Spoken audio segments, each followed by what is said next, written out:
Ave María Purísima. Después de la interrupción del viernes, por razones técnicas, vamos a retomar nuestras charlas sobre la espiritualidad del Sagrado Corazón de Jesús.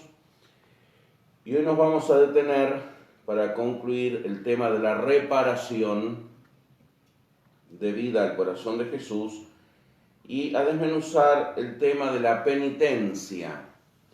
El Papa Pío XI, en la Miserentissimus Redemptor, cuando habla de las almas víctimas, nos dice que un alma víctima deberá ofrecerse a Dios, no solo aborrecer el pecado como mal supremo y huir de él, sino ofrecerse entera a la voluntad de Dios y llevar una práctica asidua de la penitencia.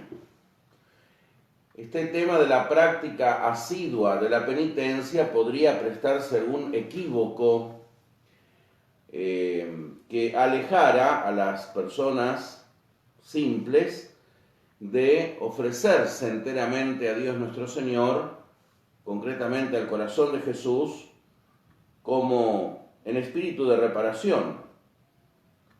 No por penitencia muchas veces se puede entender prácticas extremas, dolorosas, angustiantes, como nos cuentan las vidas de algunos santos, porque pasaban larguísimas temporadas, por ejemplo, ayunando a pan y agua, San Francisco de Asís en la cueva de la Albernia, o San Benito en la cueva del Subíaco, las penitencias de Santa Rosa de Lima o de Santa Catalina de Siena, y entonces retraernos. ¿Pero qué es verdaderamente la penitencia? Acudamos al Catecismo de la Iglesia Católica, que a partir del número 1434 nos habla de la penitencia en sus diversas formas en la vida cristiana. Nos habla de que lo esencial es la penitencia interior, o sea, la detestación del pecado, la huida del pecado, el aborrecimiento del pecado. Y esa penitencia interior se debe manifestar en obras externas de penitencia. En el 1434,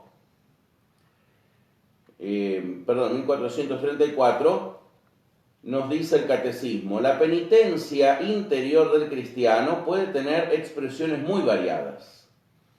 La Escritura y los padres insisten sobre todo en tres formas: el ayuno, la oración y la limosna, que expresan la conversión con relación a sí mismo, el ayuno, con relación a Dios, la oración, y con relación al prójimo, la limosna. Junto a la purificación radical operada por el bautismo o por el martirio, citan como medio de obtener el perdón de los pecados los esfuerzos realizados para reconciliarse con el prójimo, las lágrimas de penitencia. Se cuenta que San Pedro durante toda la vida lloró haber negado al Maestro y por eso le quedaron 2 zanjas en la cara, 2 surcos en la cara del torrente de las lágrimas. La preocupación por la salvación del prójimo, la intercesión de los santos y la práctica de la caridad que cubre la multitud de los pecados, como dice San Pedro en su primera carta, capítulo 4, versículo 8. La conversión se realiza en la vida cotidiana mediante gestos de reconciliación, atención a los pobres, ejercicio y defensa de la justicia y del derecho, el reconocimiento de nuestras faltas ante los hermanos, o sea, el pedir perdón por las faltas cometidas, la corrección fraterna, la revisión de vida, el examen de conciencia, la aceptación de los sufrimientos, el padecer persecución por la justicia. Tomar la cruz cada día y seguir a Jesús es el camino más seguro de penitencia, dice el Catecismo. En el número 1438, el Catecismo nos recuerda los tiempos y días de penitencia. Dice: a lo largo del año litúrgico, el tiempo de Cuaresma cada viernes en memoria de la muerte del Señor, son momentos fuertes de la práctica penitencial de la Iglesia. Los viernes, todos los viernes del año son días de penitencia, excepto este viernes, que va a ser la fiesta del corazón de Jesús, es solemnidad, no es día de penitencia. ¿Pero por qué no es día de penitencia? Porque es solemnidad. Si fuera el 8 de diciembre, la Inmaculada Concepción es solemnidad, no es día de penitencia. Pero si no hay una solemnidad litúrgica, es día de penitencia el viernes. Después vamos a hablar de cómo se hace la penitencia los viernes. En estos tiempos son particularmente apropiados los ejercicios espirituales, las liturgias penitenciales, las peregrinaciones como signo de penitencia, no el turismo religioso, las peregrinaciones, las privaciones voluntarias como el ayuno y la limosna, la comunicación cristiana de bienes, obras de caridad y de apostolado. En el 1439 dice el Catecismo: el proceso de la conversión y de la penitencia fue descrito maravillosamente por Jesús en la parábola del Hijo Pródigo, Lucas 15, 11 y siguientes. Fijémonos que, como dice el Papa Pablo VI en la Penitemini, una encíclica sobre la penitencia, el cristiano debe vivir en un estado de penitencia, un estado de conversión. Es un estado de detestamiento del pecado, detestación del pecado, que se exprese en obras concretas de penitencia, que son las que hemos leído acá, y que son tan importantes para que nos aseguren y consoliden, en primer lugar, en nuestra vida cristiana, nos ayuden a expiar los pecados pasados, ya perdonados en cuanto a la culpa, en el sacramento de la confesión, penitencia o reconciliación, pero que aún en cuanto a la pena todavía no han sido suficientemente sufragados, expiados. Entonces debemos hacer penitencias, y que además nos ayuda a prevenir pecados futuros, ya que, como dice el criollo, el que se quema con leche ve la vaca y llora. Y entonces, si recordamos que hemos pecado y todavía estamos expiando ese pecado cometido, nos vamos a cuidar muy mucho de volver a pecar para volver a aumentar la pena. Y por supuesto que el mayor motivo de penitencia será asociarnos a la pasión de Cristo por el bien de su cuerpo, que es la Iglesia.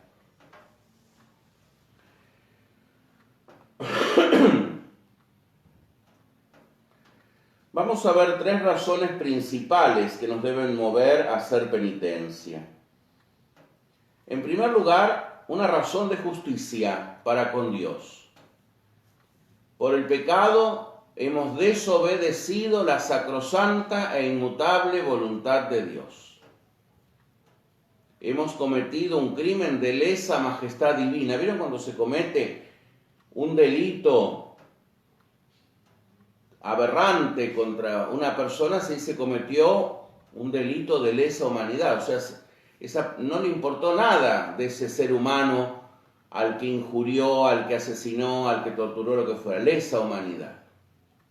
Bueno, el pecado es de lesa majestad divina, no nos importa un bledo de Dios, de su voluntad, de su ley. Cuando pecamos nos reímos de Dios, pisoteamos la sangre de Cristo y anteponemos nuestro capricho y nuestra voluntad perversa a la santísima e inmutable voluntad de Dios. Eso es el pecado. Dios, infinitamente misericordioso y compasivo, nos da la gracia de arrepentirnos. Miren ustedes, hasta esa gracia nos da de arrepentirnos. Nos llama, nos convoca a penitencia. Si nosotros aceptamos esa gracia y nos arrepentimos y nos confesamos, recibimos el perdón de la culpa, de la pena eterna del infierno, pero nos queda por pagar esa pena temporal merecida por haber pecado contra Dios. Y por eso el Salmo 50, que maravillosamente expresa el espíritu de penitencia, dice: misericordia, Dios mío, por tu bondad. Pequé, Señor, ten piedad y misericordia de mí. Contra ti solo pequé. El pecado es un atentado, repito, contra Dios. Por tanto, es un deber de justicia reparar eso que yo he roto en mi relación con Dios, por mi capricho, por mi gusto, por mi placer, oponiéndome a lo que Dios manda, oponiéndome a lo que Dios quiere. Debo reparar eso. Segundo, es un deber, como deber de justicia, que se deduce de nuestra incorporación a Cristo por el bautismo. Dice San Pablo que en el bautismo hemos sido sepultados con Cristo. Por tanto, debemos renacer, resucitar una vida nueva de cristianos. Y el mismo San Pablo dice: cada día muero al hombre viejo, muero al hombre adámico, muero al hombre carnal. ¿Para qué? Para que Cristo viva en mí, para que pueda decir con verdad, como decía el mismo San Pablo: ya no soy yo quien vive, es Cristo quien vive en mí. Es un deber de mi incorporación a Cristo. Como tan hermosamente decía San Bernardo, no conviene que teniendo una cabeza coronada de espinas, tenga un cuerpo que nada entre placeres. Espíritu de penitencia. Es un deber de justicia, como dijimos, y un deber que se deduce de nuestra incorporación a Jesucristo. Y en tercer lugar, es un deber de caridad para conmigo mismo. Un deber de verdadero, auténtico y necesario amor propio. ¿Por qué? Porque dijo nuestro Señor Jesucristo: si no hacen penitencia, todos igualmente perecerán. La penitencia interior, detestación del pecado, y la penitencia exterior, manifestar esa detestación del pecado en obras de penitencia, es necesaria para mi salvación. Fíjense ustedes que cuando le preguntan a San Pedro apóstol, en la mañana de Pentecostés, ¿qué tenemos que hacer para salvarnos? ¿Qué dice San Pedro? Arrepentirse de sus pecados y hacerse bautizar en el nombre del Señor. Y por eso cuando se bautiza una persona adulta, o sea que ya ha alcanzado el uso de razón, se le pide antes del bautismo, no que se confiese, porque no puede confesarse, pero sí que se arrepienta de los pecados cometidos, que deteste los pecados cometidos. Si una persona adulta, que ya alcanzó el uso de razón, 30 años pongamos, bueno, en la Argentina algunos nunca alcanzan el uso de razón, eso es el problema. Una persona alcanzó el uso de razón, cometió varios pecados, homicidios, robos, lo que fuere, y se quiere hacer bautizar. Entonces se arrepiente de haber pecado, de haber ofendido a Dios, y se bautiza por la profesión de fe, recibe el bautismo y todas sus gracias. Pero supongamos que una persona se quiere hacer bautizar, pero quiere perseverar en el estado de pecado. Por ejemplo, cometió un homicidio y dice: bueno, pero yo no me arrepiento y lo volvería a hacer tantas veces cuanto se me presentara la ocasión. Pues aunque lo bautice el Papa y le eche todo el agua del río Jordán encima y del río Luján, no se bautiza, porque no hay arrepentimiento del pecado. Que es lo mismo que pasa con una persona que se confiesa sin el debido arrepentimiento, aunque sea el arrepentimiento imperfecto de atrición. O sea, confesar es el pecado, como quien dice: está lloviendo, o bajó la temperatura, o subió el dólar, o ganó River. No tiene que haber arrepentimiento. Es un deber de caridad, la penitencia para con uno mismo, el detestar el pecado. Y por supuesto hacer las obras de penitencia. Además, la penitencia tiene un efecto sanador, ya que el pecado hiere el alma, lastima el alma, enferma el alma. La penitencia viene a sanar esa herida, viene a cicatrizar esa herida, viene a curar esa enfermedad. Por la gracia de Dios, pero también por el libre ejercicio de la persona que acepta la gracia de Dios y obra en consecuencia. La virtud de la penitencia es un deber de caridad además para con el prójimo, ya que cuando pecamos no solamente ofendemos a Dios y nos perjudicamos a nosotros mismos, sino que perjudicamos a todo el cuerpo místico de Cristo, que es la Iglesia. Así como una persona santa y virtuosa, pongamos Santa Teresita del Niño Jesús, San Roque, San Antonio, hermosea a toda la Iglesia con sus virtudes, cada vez que una persona comete un pecado, afea, ensucia a la Iglesia. No hay ningún pecado que sea estrictísimamente de orden personal. Siempre mi virtud o beneficia mi virtud a la Iglesia o perjudica mi pecado a la Iglesia.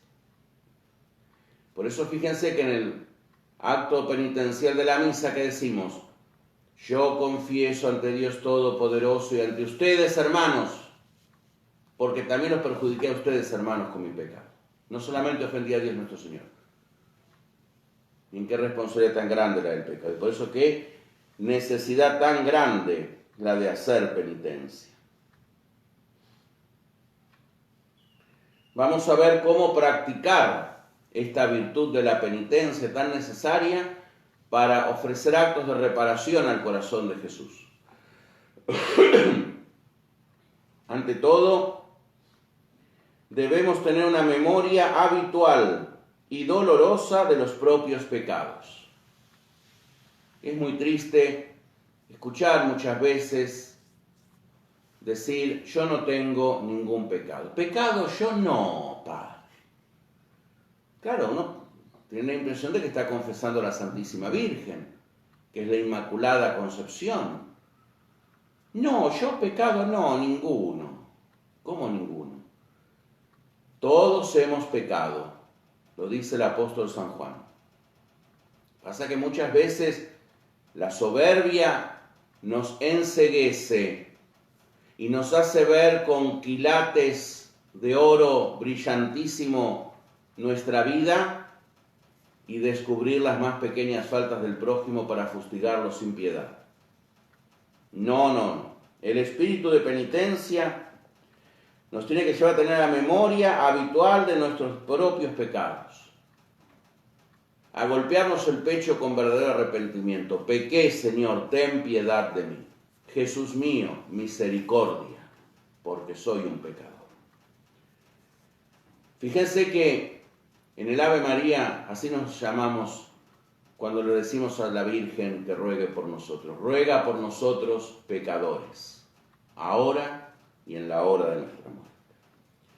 Esta memoria habitual y dolorosa del pecado no debe, sin embargo, ser una memoria de cada pecado que hayamos cometido, sobre todo si son pecados vergonzosos contra la castidad, ya que podrían despertar de nuevo el fuego del pecado y llevarnos de nuevo a la ruina de la desgracia.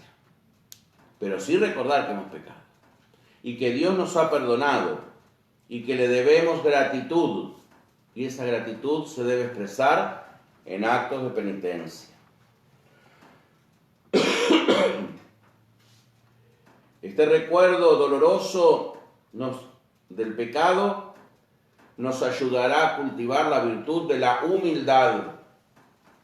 La virtud de la humildad que nos recordará que somos nada y que todo lo recibimos de Dios y que hemos sido ingratos con Él.